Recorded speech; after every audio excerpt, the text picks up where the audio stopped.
Welcome back, ladies and gentlemen, to the GLL Apex Legends series. We have just 3 matches remaining now for NA. We crowned today earlier our EMEA champions in the form of Luminosity Gaming. And right now, things are still in contention for the NA region.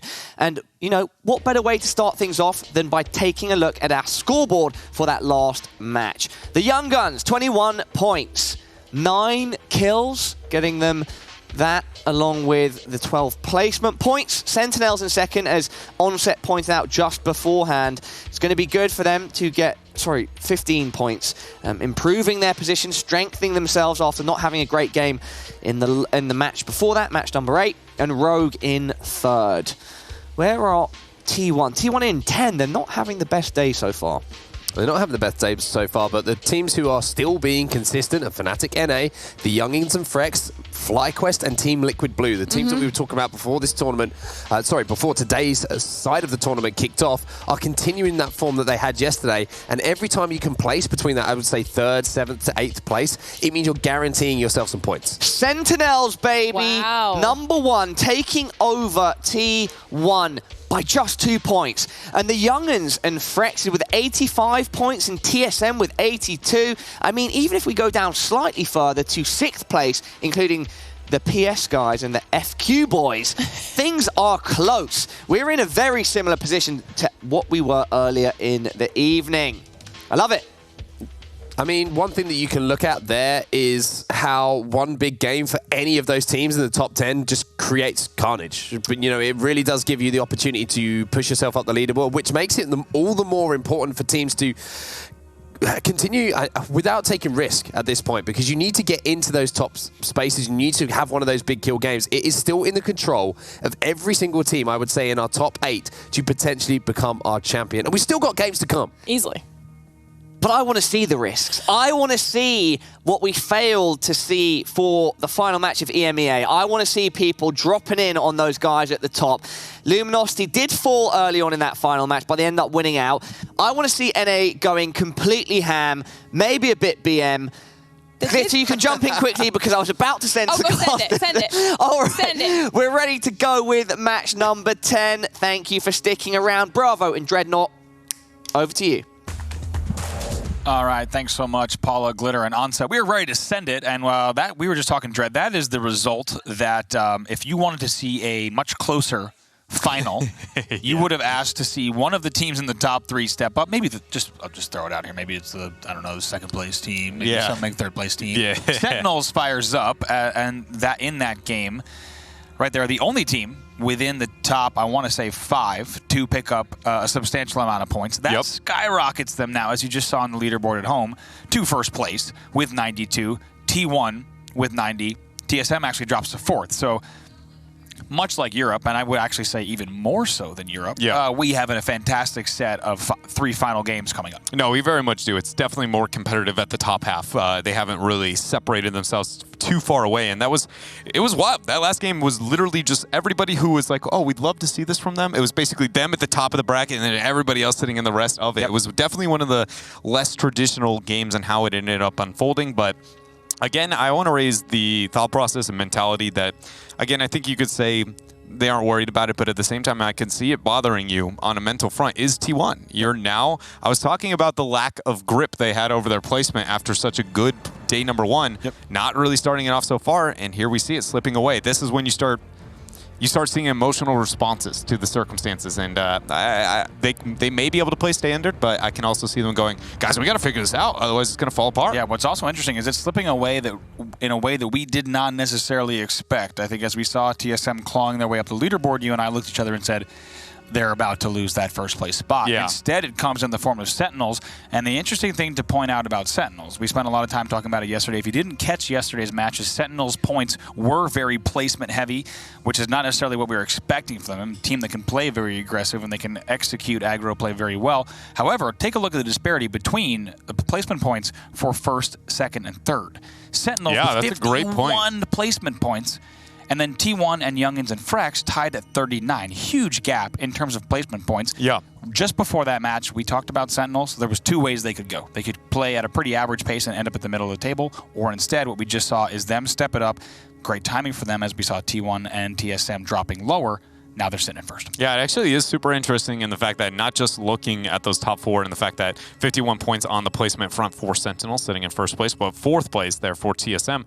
The only other one that's kind of comparable in those top four sitting at 47. And right out the gates, you know, before the tournament started, I was like, who are some of the most lethal rosters likely going to get all the kills? You'd be like Sentinels and TSM probably ones to look at. And the fact that they're the placement-dependent teams here. And this is where I would make the counter-argument. I think it's because first is so top-heavy that because they are able to get multiple, you do see those placement really go in their favor. They aren't relying on second. It's, here's a first, here's a sixth, here's another first, right? And that's why they're able to get it to that point. Absolutely. It's worked out for them so far, but things really could not be closer. Only 10 points separating first and fourth place, specifically those two teams, Sentinels and TSM. Yeah, and everybody else here, when looking at it, I can't help but feel like, yeah, the Pittsburgh Storm clearly after their last couple of games performance now really, I think, continuing the trend of, I thought they were going to kind of fall outward, right? But they were maintaining that fifth place spot. They have what it takes. FlyQuest with a slight bump up, and same with Fnatic and A. And, you know, I started today going, looking at day number one, you got to be more than surprised, I think, with the Liquid rosters, right? Yeah. And now we're 3 games deep, and it's not like they have become not a part of the conversation,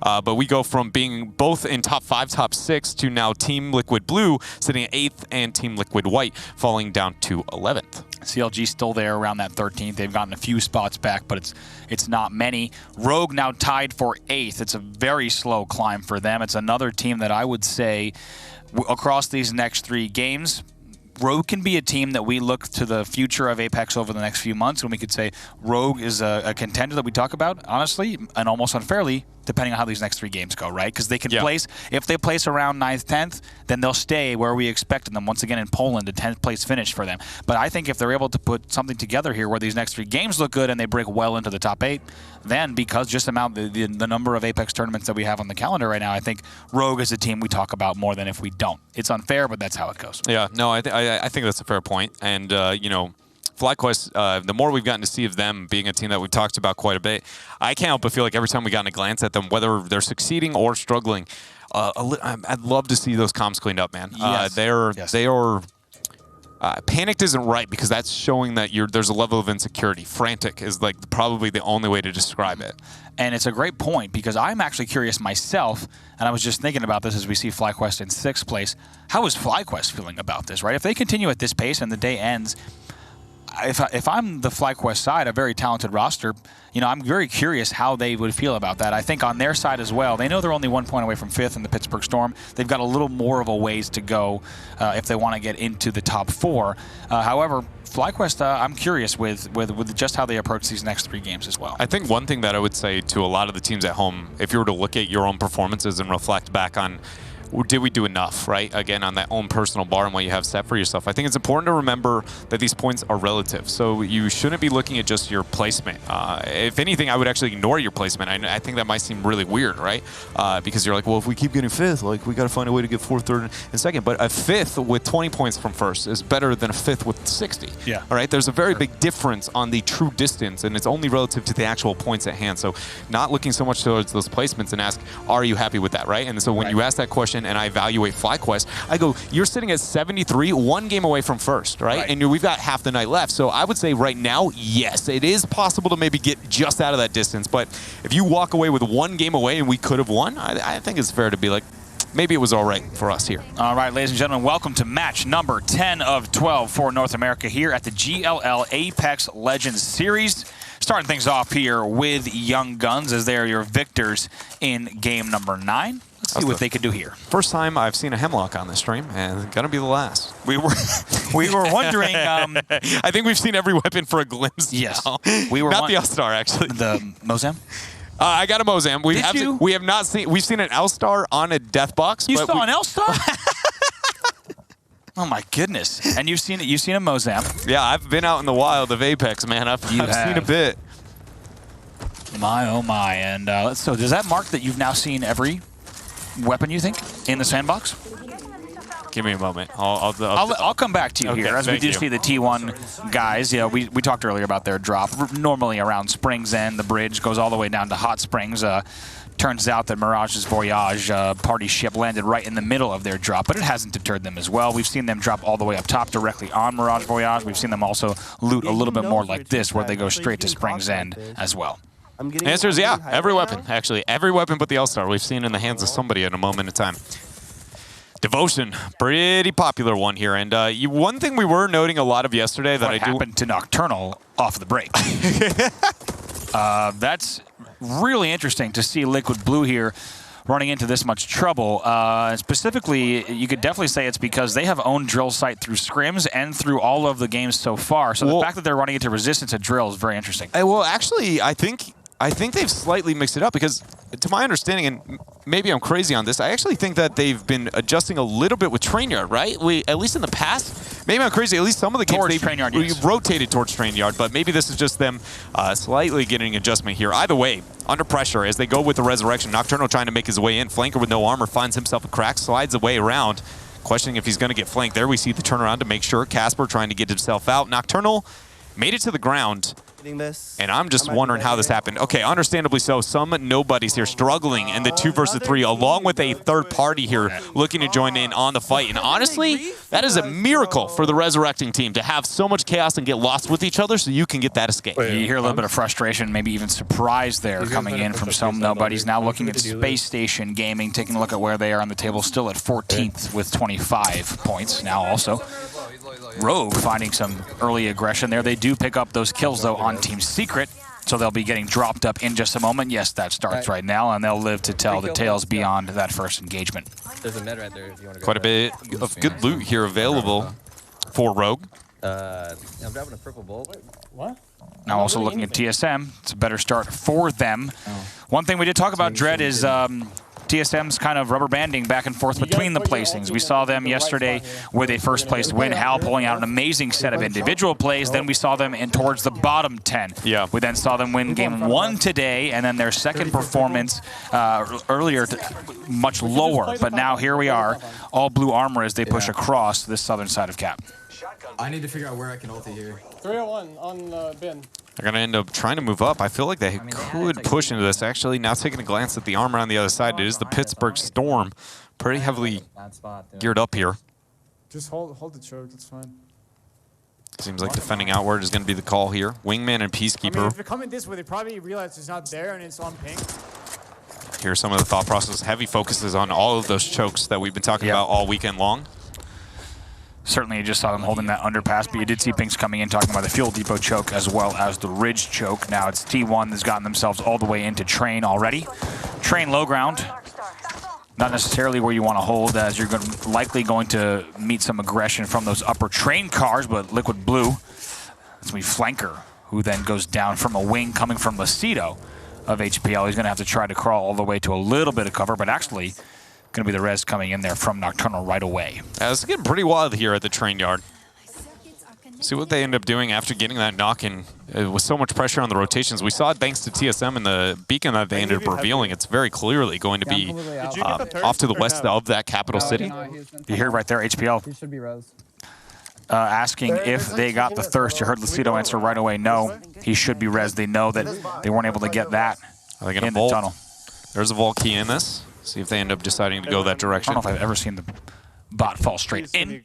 Punch Here it. it is. The first time you shot one of those, did you get too close and chunk yourself? Man, I tell you, the first time I shot one of those, I missed far too many times, and we won't be talking about that story.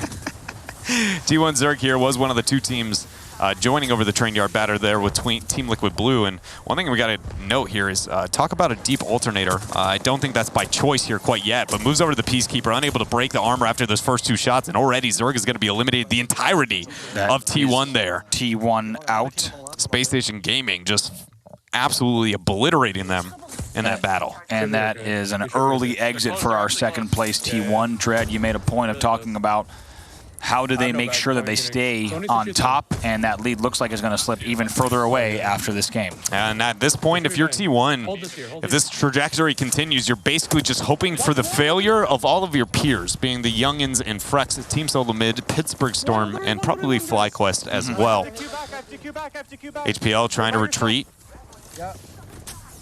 Still dealing with the offside here of with the train yard. They do have the vault key themselves if they would like to do something with it. Lucido will have a portal to be able to get out. And the retreat seems to be the play.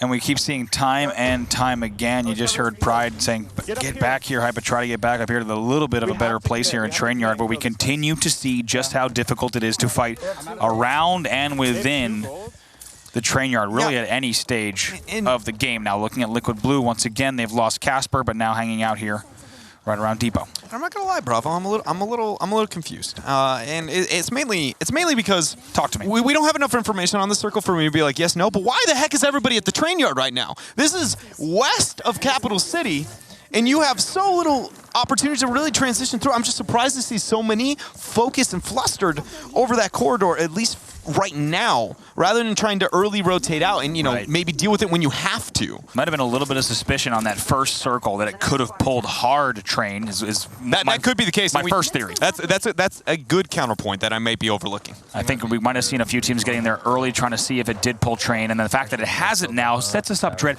in an interesting situation, because if we take a look at Train Yard proper, once teams made that bet and hedged their bets against a Train Yard pull, now they're quite limited. It's tunnel or mine pass or a very long road north or a very long road south to get out. And I think that's why we're seeing a little bit of a cluster and a choke there. And I definitely see one team opting in towards dealing with that choke, but it's just mainly we've seen so many of these guys just very much on the opposite direction, right? Even beyond a train yard, just kind of dealing with what seem like voluntary battles, not ones that you're kind of being forced into, and that's where the confusion comes in line. But as you said, because we also earlier today did get a circle that looked like it was going to be on Capital City and then completely went train yard, I can see the teams being a little bit more concerned with what might happen with train yard. And certainly just because also how difficult train yard is as an area entirely, you might see teams also jockeying early, and then maybe it's safer to then have to exit out than try to get into train yard late. Yeah, own the territory before you need the retreat. But here we do see Casper has been unable to join here, and it looks like Nocturnal will give up on Flanker. At best, he would portal play back in once he gets that 25% necessary. But I think it's very, very unlikely.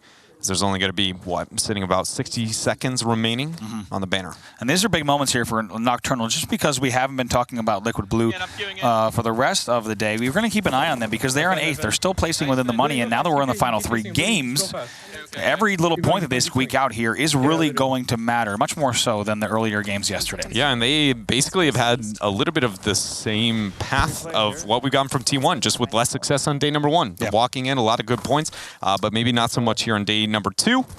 But T1 at least has been able to still, again, remain more so on the top end and earning points here and there, a couple of placement points too. Complexity. You hear right there Mirko saying, throwing down some pings of exactly where it might be ending. Quite close to them, right around Capital City Crates. This is the southernmost cliff just below Capital City. They don't have an easy defensive position, at least not completely quite yet.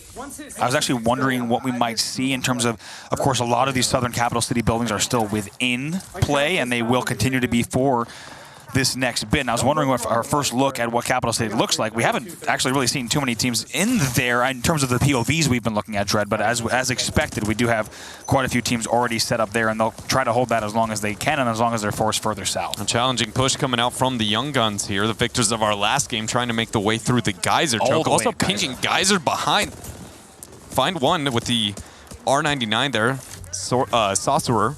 Being forced to drop a couple of cells, not wanting to fully rely on that generator. Bravo. This is one of those moments where you have to make a call and you got to make it quick, and we're already stalling out on this hill. They go further into Geyser. Yeah, and honestly, I actually didn't like the idea. I didn't hate the idea of going into Geyser. I think pushing the outskirt team is your best call, but going into the buildings rather than pushing the squad does raise some concerns. Now take a look at here, a little bit of questions about what Goon Squad should do. They were the team that was applying pressure, or at least one of the teams that was applying pressure in Geyser. Now looking at CLG still in the game. Saw some early exits from them today. A second place for them, however, was not a kill-heavy one. So not as many points as they might have wanted to put on the board, but still 3 games left for CLG to get a respectable finish here at the GLL Apex Legends Series. Seems like Young Guns and Goon Squad here basically changed positions to some extent and just gave us a swap in order to go the opposite directions here, and it will lead to the Goon Squad having, honestly, a pretty fair transition to just on the outskirts of the ring. And if we take a look exactly, they're probably going to be forced up here from the ridge through the ridge choke. And as we talked about throughout the games yesterday and today, you're going to expect to see teams fully Watsoned up on that choke. It's a very difficult push to choke up, choke to push up into, mainly because the cliffs do offer the defending team so many different angles to peek and disengage, consistently bait, and switch with one another. I mean, okay. FlyQuest being one of those teams that was sitting on top of Capital City. I do want to hear a little bit, as you requested, Dread, to hear the FlyQuest communication now, how they're going to set up here. Let's listen to their team communication. Yeah, they have a Kraber over here. On Mark. Yeah, I'm just rotate late. Oh my god. I really believe. Remember what we did last time? We just literally like ratted here and then we played late. Dude, yeah. Well, we could. Let's just go first floor of that then. We should probably go now. All right, I'm gonna TP for it. Do we have to? I mean, what do you suggest? Like I don't mind TPing, but we could probably just run across, no? If you want to just walk, then let's walk. Let's start going over there now. Nah, they're looking. Just TP from bottom floor for us, so you can get more range, you can get more distance. A few more meters and setting a portal. Wow. Well, Let's heal before taking. pop like Definitely struggling to figure out what to do here for FlyQuest, but that lack of decision-making, I can't help but feel like is a pretty big setback there, talking about the franticness. More frantic action here as Pittsburgh Storm found the battle sitting on the North Geyser choke. And after that, Peach goes down to Pittsburgh Storm. No, they're taking TP. Come back. 100. And now also back over to D-Cop, landing a shot there. And he has to queue out as well. Identify the targets that they were end up focusing, or they did end up focusing. They're actually going to get third-party here. Phoenix Kit going to be used even though no HP ended up being lost. Wonder if there's no battery available. Seems like the rest of Geyser has been fully cleaned up here for Sulfo and Pittsburgh Storm. But wait a minute, Hotsick. And that is a pretty bold attempt there by Young Guns. You're good. Placing a portal. Gonna watch over. Confidence there within the comm saying that the portal will be able to get him out. Things of the like here. Who has this beautiful loot? Logically, from Space Station Gaming. Slick, though, struggling as he is absolutely armorless. Seemed like they found themselves just on the southern outskirts here of the circle. That was that team of two, by the way. Go ahead and listen in now on the Space Station side as they get ready to make their next push as well. Team playing over here. I think we want to see this building. You guys have nades? I don't have any. I do. I have 4 nades. Yeah, drop me nades. Alright. Alright, let's go see the next building. Let's go. I'm ready. Go for the second story. Alright, I'm here. Stick me with an arc you have. No arc. Wraith lit! Wraith one! Wraith one! We need to break these things. And go. Go. Push the Wraith up top. Come on. Oh, already behind you. Wraith one! Dead! Last guy, bottom floor. On me. No, on me. I'm with you. I'm here. He's queuing away. Get the kills. Just get the kills. Yeah, finish. We have to get through this fast. I need heal. I need meds.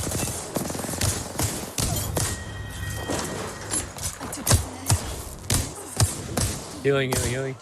We have a minute. Interesting situation that Space Station find themselves in, but a successful invasion of the second floor here from building to building in Capital City.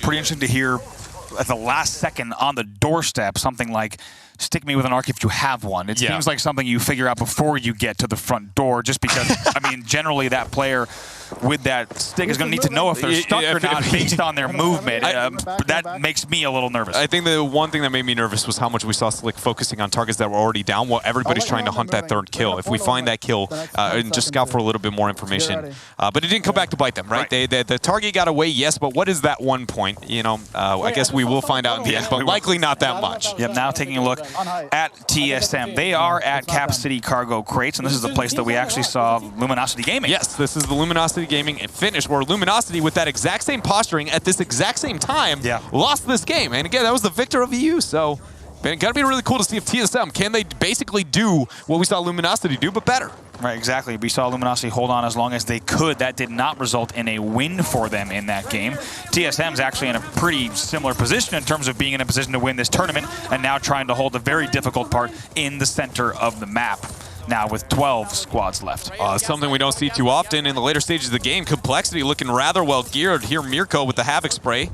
Not able to connect with as many as he would have liked there. A little bit of counter damage coming out from the other side. Miracle falling low. He's going to risk the grapple all the way in. Going to get a battery on. I'm not sure he broke a line of sight completely. Not going to matter. It finishes. You heard him say, I got to back up, and Battery's able to get it off. Now laying down some good covering fire as well with that Havoc 2X. I'm going to come right back in. It looks like Reptar also did get that fast heal as well, so they'll be in an okay position. However, MHR not in an okay position. Yeah, helping is the only person who can really make anything happen here. He's going to go ahead and start his portal.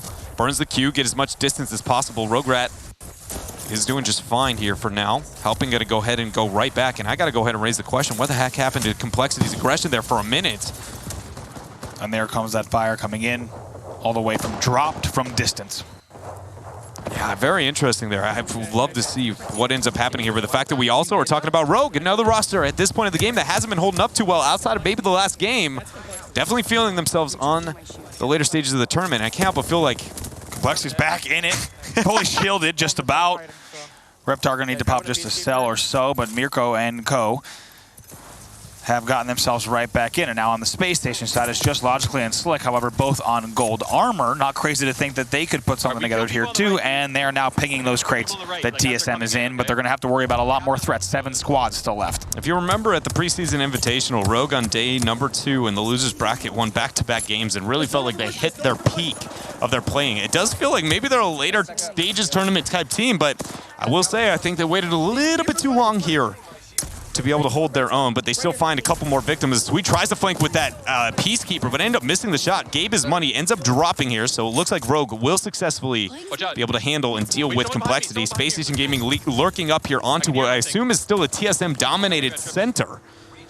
It absolutely has to be. It's not surprised it's the favorite spot for these two teams. It's a difficult one to hold, but one that talented teams are going to be able to do, and they're going to understand the sight lines from all the chokes as they start to move in, and it is almost dead center on those crates, Dread. Miracle, the only one alive there for Complexity, just tried a Miracle grapple and will not survive. Logically, last representative here, Space Station Gaming, 3 squads remaining, and that I don't believe is going to be TSM. It's going to be Rogue's Sweet Dreams. FlyQuest went out as well. We just saw it in the feed. Okay, I'm looking. It is Rogue there on the other side. So TSM, Rogue, and then one member. Should be Space Station, yeah? Of Space Station. Yo, listen, we don't kill the solo. The other team doesn't know it's a solo. Let's go ahead and listen to Rogue here for just a moment. Now, actually, it's going to be Logically that does get taken down by TSM. So now a 1v1 versus TSM and Rogue. Do not push up until they make a mistake. TSM is calling out to wait until they make a mistake. Positional advantage sitting in favor of TSM. Imperial Howl wasting no time, though. He immediately gets aggressive. One shot from Sweet lands onto the blue armor. Not able to connect a full crack there as they're going to get the flank. Rogue is looking to push here onto TSM. We get the armor swap as well. One member of TSM down. Huskers dropped to sitting at 1 HP, but Sweet Dreams with that armor swap is looking all right here. Comes around the corner with the Peacekeeper. Yes, indeed. And he locks it in. Yes, indeed. Sweet Dreams and the Rogue squad with an impressive push on TSM, and they're able to close it out and take a first-place victory. Their first of the weekend, coming into that game in 9th place. Now that's going to propel them quite a bit up the leaderboard. And gotta say, Dread, we asked, what kind of story is Rogue going to put together for the rest of the day with only 3 games remaining total? And they answer back pretty convincingly. Man, that is so interesting that they have been able to pick up so well here. And again, it's only interesting because, you know, I think that can happen at any point. But the fact that now we have 2 cases of multiple day tournaments where it just doesn't seem to perform at the right level, and then it's like, oh, here's why we respect Rogue so much. You know what I mean? Mm-hmm. Whether that's playing to the pressure they put on themselves or whatever that may be, I just find that very, very interesting. They've been able to do that twice now. It certainly is, especially when you look at also a tournament over 2 days. To choose the last 3, right? Only the last quarter of games certainly is going to pose a challenge for them, but that should put them in a pretty good place to still, once again, come out at least in the middle of the pack. As we said earlier, they're already in the money, but let's go ahead and hear from our analysts here, Paula, Glitter, and Onset on the desk. Thanks, guys. Respect to Rogue. They're getting a much-needed victory. I think we should delve into their performance over that match first, but I do think one of the biggest talking points is going to be that TSM came in 2nd place there. Let's start off with you, Onset, talking about Rogue, what they did right in that matchup. I think the thing for Rogue, just before we talk or touch on what they did right and what they did wrong, is kind of how the 2 guys on the desk there, Bravo and Dread, talked about They basically talked something into the world, into the universe. They put the energy out there, and it was returned. They said it right at the start of the game. We're looking at Rogue here. Are they going to be one of those teams who are always talking about, you know, the almost people, you know, always the bridesmaid, never the bride, always not being able to burst into that bubble? They put that question out there, and Rogue win the game. And they not only win the game, it's the team that they beat in a straight-up gunfight, a 3v3 situation, TSM. You would not believe what that can do for you as a squad, to eliminate a championship team in that straight-up shootout scenario. It gives you so much confidence, because I would say the one thing that Rogue maybe have struggled with, it's not rotations, it's not finding their way towards end circles, it's those big fights in games. Sometimes they don't come out on top. That is going to do huge things for them moving forward. I think that's a good point to raise, at least from what I've seen today and yesterday across both of our regions, is that the finishes can be pretty hectic, or sometimes one team has to engage from a disadvantageous position, whereas in this situation it seemed like TSM and Rogue were on sort of equal footing, and it was just a raw gunfight, and they did a great job. We saw at the end there some very well-placed shots coming out from Rogue. Talk to me about what you saw there, Glitter.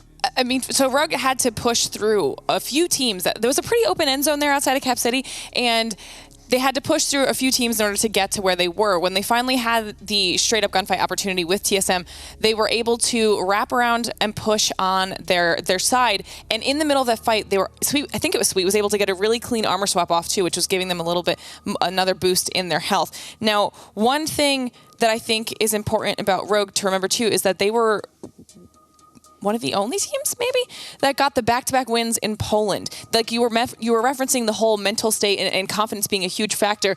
They had a good game the game before this. This was an even better game, and like you said, they took out TSM in as fair a fight as possible. This can only potentially snowball them, right? Yeah, it's momentum, and they seem to be a momentum team. I think you made a really, really good point there. Looking back on Poland, it is one of those things that is a trait of this team. Maybe it's one of those things you look at and you think, well, when a tournament's starting, where does that confidence come from? Why are they second-guessing themselves? Why does it take them so long to get going, to find that belief, to put these performances together back-to-back? Why does it take the win to give them the confidence to win those gunfights? And I think maybe that's something that Rogue need to look at moving forward, but they need to ride this wave of momentum now, because they're still in a good position as far as the teams around them are concerned. If they can keep performing, and they're going to have to hope as well that some of the other teams do have a few lackluster games around them.